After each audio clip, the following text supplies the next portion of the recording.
Hello and welcome to Taters and Shrimps on the Barbie. My name is Ross Keating at Nextree Business Growth Consultancy down on the Gold Coast of Australia. Oh, there it is there behind me. It's the Gold Coast. And today, Craig Jamieson, my co-host, and I are going to be discussing following people in their digital footprint. But first, before we get going, I'd just like to introduce ourselves. And Craig, let's say hello and give them a little bit of background about who you are, what you do. Well, howdy, folks. As Ross said, my name is Craig Jamieson, and I'm coming to you from Boise, Idaho, USA. My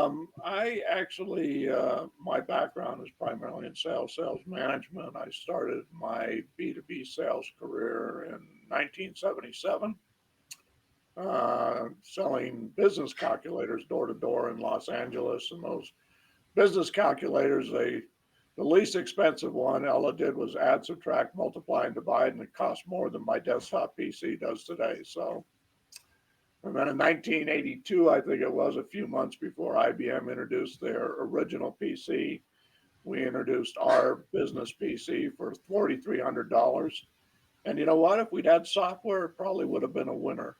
But as such, it was an expensive paperweight. So glad to be here today to talk to you folks. So, Ross, take it away. Thanks, Craig. And folks, just a bit of background about me. I've been consulting now for over 15 years here in the southeast corner of Queensland, Australia, and I help businesses get strategy, integrated sales, marketing strategies together using business plans and budgets. But what I really do is I can only help in 5 areas because I don't know about you, but I've never had anybody come up and say, I need a business consultant today. They want to increase sales, reduce expenses, increase the bang for their marketing buck. They want to increase productivity and efficiency in the organization, and they want to make more profits. Now, that's what Craig and I are here to do.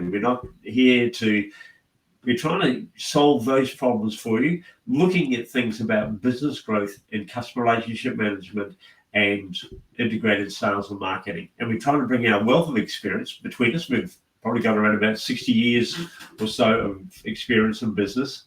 And we want to share that with you. And we'd love you to put your comments in the chat box. We're live on LinkedIn and we're live on Facebook under my profile and hopefully maybe Craig's as well. But we're using Melon app today, and we've been using that since the beginning. I've been using Melon app for about a year. So just to let you know, that's how we're broadcasting today. Now, we hold these sessions to discuss tips and hacks to give you ideas, but we aren't the font of all knowledge. So we're really like you to leave comments. If you're watching this after the show, we appreciate not everybody will watch during the show. Leave your comments in the comment box. Ideas that you think would help people. Your feedback on what you got out of the show. Please do that. And so today, we're going to follow the digital footprint. And Craig, after you defined, last week we talked about, or the fortnight ago, because we only do this every 2 weeks, the last show we did, we talked about the ideal client profile and also the target buyer profile and persona, what the differences were. So now that we've got that, what next? Okay, Ross. Well, once again, your ideal client profile is usually where you're taking the time to identify the best prospective prospect for your services. Target buyer persona will get more down into the people within an individual organization. So you want to have those areas defined. The idea being you want to focus on the people that have the highest likelihood of doing business with you. So, we're talking about digital. We're talking about digital footprint here. So obviously we're talking about, for example, the social networks. Now, if you're B2B, it's probably LinkedIn. If you're B2C, it may be Facebook, Instagram, whatever. But the first thing I'd like to talk to people about is before you do anything, take a look at your profiles on those networks that you're going to be active in and polish those up. Here's the thing. as you start poking around LinkedIn, Facebook, wherever it is you are, people are going to poke back and they're going to take a look at, oh, well, who's looked at my profile? Oh, Craig looked at my profile. Let's take a look at what Craig's talking about here. If your profile looks like hell, they're on to the next one. Okay. So take the time to polish it, make it look professional. Then, as become active within the social networks, you want to be perceived, first of all, as somebody that has the expertise. You want to be considered to be an expert in your field. So that comes a lot of times through education. So let's say, you're contributing to the network through educational information, that pertains to the types of services that you offer. And the people that follow you or the people that are connected to you are looking for this kind of information. So you want to position yourself that way by giving to the particular social network that you're involved in. At the same time, as you start to engage on these networks and you start to contribute and engage and you become a valuable member, now you're leveraging the law of attraction. So now people are going to be easier. They're going to see you talking about different things. They're going to go back in there. They're going to want to learn more about you, and that could be a follow or connect, whatever. So now, and I've always felt that that's the major thing with the social networks. They're great for making that initial connection. You're going to find your target audience. You're going to want to monitor them. What they're talking about. But then you're also going to have to be using search. Okay. Right. One of the things about search, and I don't know how many people really are aware of this or really utilize this, and I'll talk about LinkedIn because LinkedIn would be, what I would consider my honeypot. If you've got a basic LinkedIn account, you have, a few different things that you can search based on when you're looking for people. When you got a premium account, you have more search filters. Of course, if you go to something like Sales Navigator, you have even more search filters. But even within a basic account, you can use Boolean search. And Boolean search is something that allows you to combine search parameters. So you could say, I'm looking for somebody with this title or this title or this title and this, whatever. So you can get a lot more bang for your buck. That's how you go on LinkedIn Help or just Google it.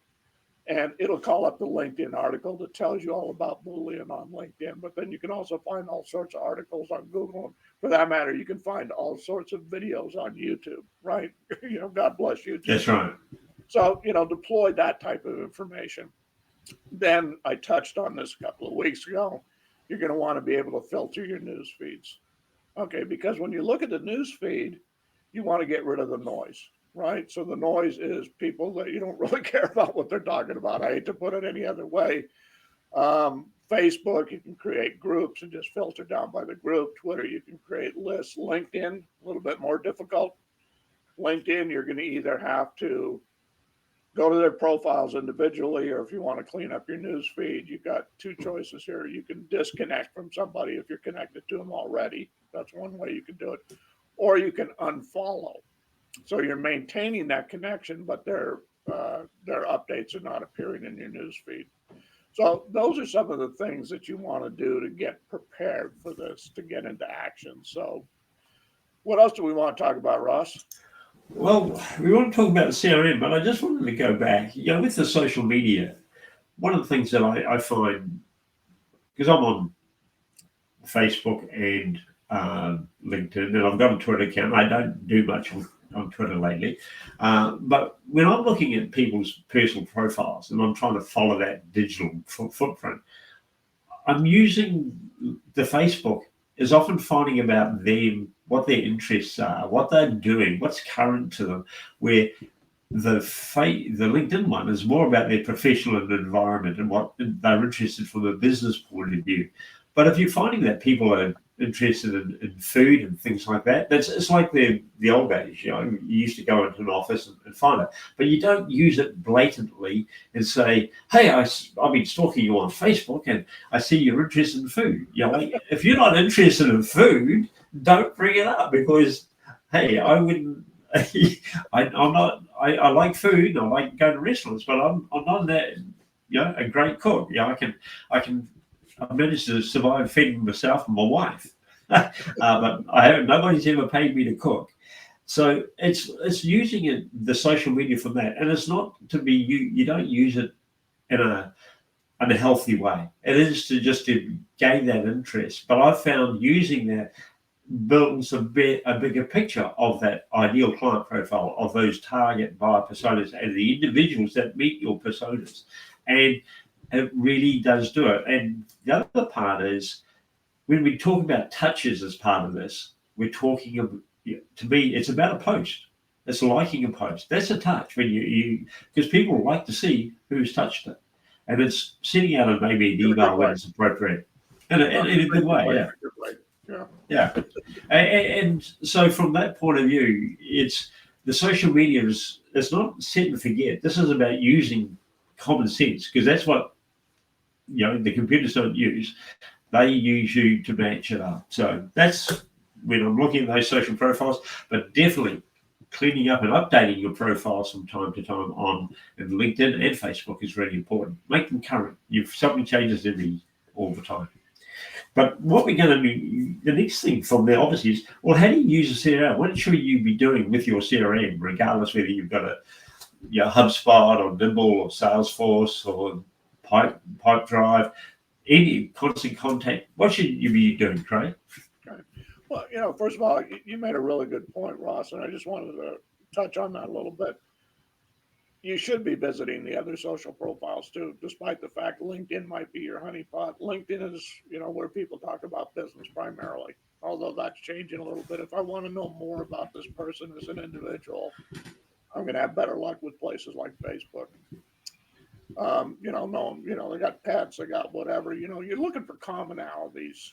These things that you can discuss. Now, I obviously you don't want people to think you're stalking them. Okay, but I mean, there's a little bit of diplomacy here. For example, when I go on LinkedIn and I'm looking at people's profiles, I'm not doing it anonymously, right? I want them to know I looked at their profile. Then when I reach out, I'm going to tell them I looked at their profile. I'm going to tell them I looked at their website. This is called due diligence. Yes. I wanted to know a little bit more about you and about your company and what you do before I actually reached out to you. Now, I can guarantee you're probably one of the very few people that will say that. And we all know we get bombarded with all these people that want to sell us things. And they say, and I looked at your profile and blah, blah, blah, blah, blah. And I know that you're really big into veterinary supplies. And I'm like, what? Obviously you haven't done your due diligence. But okay, so what should you be doing with your CRM? We're going to discuss these more in future sessions. But just really quickly here. And Ross and I are both solution partners for Nimble. So I'm going to be talking about some Nimble features that I think are particularly important for, our topic today on the digital footprint. So first of all, your CRM is your organized database that goes with you anywhere. I mean, it's there on your desktop, it's there on your mobile app, it's all of that information there. It's not a file folder full of scraps of paper and notes written on the back of gum wrappers and everything. I've been in sales all my life. I know how well organized most salespeople are. I can say that because I am one, so I can get away with this, right? But that information is all right there. Everything that's gone on with this client is right there. So that's incredibly important. Now, from a digital footprint standpoint, Nimble does have a widget, an application, whatever, that's called Nimble Prospector. And it's a browser extension for anywhere on the web. It also works on Gmail. It also works on Outlook. And what it does, it allows you to take your Nimble contact database with you anywhere on the web. So what that means is that when I'm in LinkedIn and I'm on Ross's profile on LinkedIn, I can call up his contact record through Prospector. This is while I'm sitting there on LinkedIn. I can take notes of what I've seen there and I can add them to his record. By the same token, I can also, if I'm calling on somebody, looking at somebody else's record, I can create a contact record and add it to Nimble right there without having to go to Nimble itself. And then I can also add notes and I can create tasks and I can do all of that. So that's just a wonderful tool. Works on LinkedIn, Twitter, Facebook, web pages, just about anywhere on the web. So deploy, prospector. So you want to go to their profile, you want to go to their website, you want to take good notes. Always take good notes. Okay, because Yeah. notes is something you can refer back to. Every time you have an interaction with somebody, you take good notes. And then it's like the next time you talk to them, you say, when we talked back on the 5th, we talked about this, this, and this. Has anything changed? Did I get that right? Whatever. They're going to think that you have a photographic memory. I can't believe you actually remembered that. Well, that's because I took notes, right? And I actually referred to them. And they weren't a scrap of paper that I couldn't find within my folder that I have for you. So take those good notes. Set tasks and reminders. And these are tasks and reminders are just basic CRM functions, regardless. I've never seen a CRM that won't do tasks, at least not in modern history. Maybe the first one I had didn't do it, but so tasks. You're supposed to get was back with somebody in 2 weeks. You set a task. Let it keep you on track. Nimble also has something called a stay in touch reminder, which is a little bit different. It's a reminder to engage with a particular contact on a regular basis because, the goal once again is we're laying the groundwork to take this relationship to real life. Okay. And one of the ways that you do that is through repeated contact, but not just contact. Hey, are you ready to do something? Are you ready to buy something today? Okay. Always remember givers get. Right. Yes. So get them some information, do this, mix it up, don't be a one-trick pony. But the stay in touch reminder says, and you can set this on an individual contact basis, it says, this person's so important to me, I need to be in touch with them weekly. So you set a reminder, it says, hey, engage with Ross weekly, right? This other person, maybe it's monthly, maybe it's quarterly, whatever, and Nimble will keep you on track with that way. So then what you want to be able to do is, as you're building this relationship, you want to perform personalized, I can't stress enough, personalized and relevant progressive taps and touches. So what's a tap? Well, a tap to me is a like. It might be a repost. It might be, something like that, just to say, hey, I'm here, right? That's right. Yeah. A touch would be something that would be a little bit more direct. So it could start off with leaving a comment. Okay. It could be a direct message. It could be whatever, but you're doing these progressively. Somebody once said, I get people that will start reaching out to me on Twitter and then they'll pop up on LinkedIn. Okay. And I remember them because we've been engaging a little bit on Twitter, right? So it's that progressiveness that makes it more comfortable. And I'm a very discriminating connector on LinkedIn. I turned down like I was lucky to get there. Yeah, and I don't know how I managed to get Ross on there because typically I wouldn't accept his connection request because he didn't do any of this right. but that is, how you're laying the groundwork, right? And then, once again from the CR and register those engagements that you made them. So you've got a record of, what you did the last time, right? So it's all right there. It's easy to do. And then when it becomes appropriate, you can add them to workflows, to pipelines, whatever. A workflow and a pipeline are the same in that they depict a process. Yes. The stages that you go through to take somebody from point A to point C, whether it's a lead qualification workflow or whether it's a deal pipeline. The thing is, if you got a proven process, that's what you lay it out on your workflow or your pipeline, because if it's proven, hey, I want to replicate it, right? If I've got somebody new that's coming into the business, I want to show them a proven process to get more sales, right?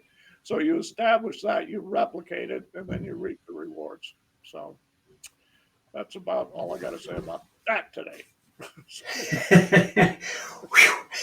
There's quite a bit. There's quite a bit. Each of those is a separate, just about a topic in its own rights. But a couple of things I made notes of is that most CRMs today have a mobile app as well as the desktop, laptop version, whatever you want to call it. And what I find is that I use the mobile app and I'll try and dial it from there because, with Nimble, it pops up and it leaves a call log. So when you hang up pops the call log and you got to fill it in. And sometimes what I do, and I'm sure this can be done with other CRMs as well, you can actually bring up and start the notes recording before you do it. So you can be typing rather than writing your notebook. You can actually type it on there straight away, or as soon as you hang up, bring up, make sure you do that. And it's a process that I've really tried to get businesses to do. Put those notes in, because it's amazing what goes back. And if I could tell the story, I employed a guy I was in a business, the sales cycle was 18 months to 2 years from hi, we are, to the time they signed a document. It was up to 18 months to 2 years. And it took a lot of lead time. We're dealing with CEOs and CFOs of organizations. And John, he rang this guy out one day, and the guy said, look, John, this is really not a good time. I'd like to continue the conversation, but we've got a major concrete pour. It's our largest development that we've been working on. We've got the first pour of the concrete this today, and I want to go down there and see it, make sure it all goes well. He said, give me a call back. And John put it back and called him back in 3 months' time, because this project was major. And John said to him, how did that concrete pour go? The other month when we last talked, and the guy said, concrete pour? You remember that? Wow. And eventually we got the contract. But because John there, he made all sorts of notes. We had CEOs ringing him up to say, John, could you check this out? You're down in that city where we're thinking of opening a branch. We're thinking of having it here or there. And John said, let me go and have a walk and come back. So he became a trusted person and built that relationship, but all his notes were in the CRM. And that's just, that value was amazing for us. The other one there is that stay in touch reminder. I use it for people where I don't have a set task, but I want to make sure I keep my 90 days. 90 days they forget. If they really do forget that you exist. And I use it quite strongly for that, just to keep in touch. To remind, pops up, just got to give Craig a call or Mary a call, just to say hi, how's it going, and what's up. So that's how I'm using those ones. Craig, what's the most important thing to do? Keep in mind when going forward on this. Well, I think that, CRM isn't set it and forget it. You don't create a contact record and then forget about it. I mean, you mean it's not a magic bullet? Yeah, well, it's a living, breathing tool. So if you maintain it properly, you can leverage it to make more sales. I mean, that's basically to provide better customer service to make more sales. If you don't maintain it, you're going to severely cripple your efforts, and you're going to negate any kind of leverage that you have. So, and basically you're going to end up with a electronic Rolodex, so you might as well just buy a Rolodex, right? But, continue to monitor your target audience. I mean, you're looking for opportunities to learn about them. You're looking to engage where appropriate. You're looking to assist them in any way that you can. That's like givers get. Of course, you're also looking for opportunities. So keep your records current and updated all the time. Maintain and update your workflows and your pipelines. You've got that process in there. If you're not monitoring it and watching the process and making sure that people are moving through the stages, it's just a waste of time for you. But, ideally, I mean, the CRM is designed to help you be better at whatever you do, whether that's sales or marketing or customer service, but allow it to do that, leverage the tools that it offers in order to, keep you on track, in order to keep you ahead of things, and to have those things like Ross was referring, where you can go back and say, hey, how was that concrete pour? Incidentally, on the mobile app, and I tested this, I don't get out much. So I'm not a big mobile app user. I've kind of kept in my little cage here, me and Mr. Potato Head. But you can actually, on an iPhone at least, and I'm assuming you can do it on an Android, in the notes field on the Nimble mobile app, you can do speech to type speech and text, what they call voice to text. Yes. So you can actually talk into your phone and it will write the note out for you. So you can do that too. So make it even easier, because I'm not really good at typing on little tiny iPhones. So that's about it for me today, Ross. So I'll turn it all back to you. Thanks, Craig, and really appreciate you going through those steps in that logical order. It just makes it easier to follow. But the thing that I would suggest, that what Craig and I are saying, your business will benefit from having a CRM. Okay, there is no doubt about it. There's any number of statistics that we can bring up for people to use the CRM. The benefits of using that CRM is just critical. And I've got businesses that sort of say, "Oh, it's so much effort." The effort is, this is how you maintain the relationship with people. And if you're in contact with them, you've got your notes and you've got a process, that means it's replicatable, and you can monitor it. You can see where your teams are falling over, where your customer service is falling over, that people are not following up. That's the biggest thing I get about it is, people say, we aren't following up the quotes. Well, put it in the thing and get a reminder that you need to follow up the quote, and you'll make sure that they don't go stale. So that's where we're at. We're passionate about Nimble. We've been using it for 10, 12 years each. But there are 465 or more, 500 CRMs out there now, and you've got ones that include marketing automation. So they're all tied together. Use something. Don't use your memory. There's Robin Dunbar, an anthropologist back in the 1930s, found that we can only manage 150 relationships in our mind and keep it all in order. Now, if you've got 500 or 1,000 or 10,000 or 50,000 people in your database, you aren't going to get it in your mind. Well, when you're 70 years old, that's only about 15 relationships. Well, I'll let you know when I get there, Craig. I'll let you know. Are you on this other screen?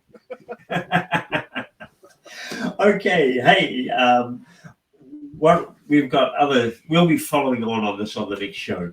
But we thank you for coming along today and joining in.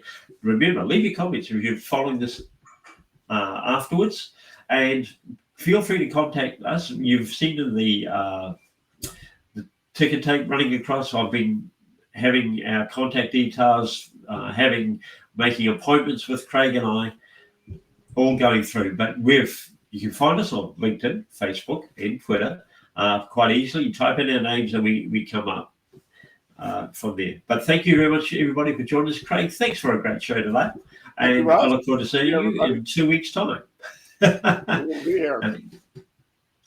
Okay. Closing off. Bye. Have a fantastic day each and every day.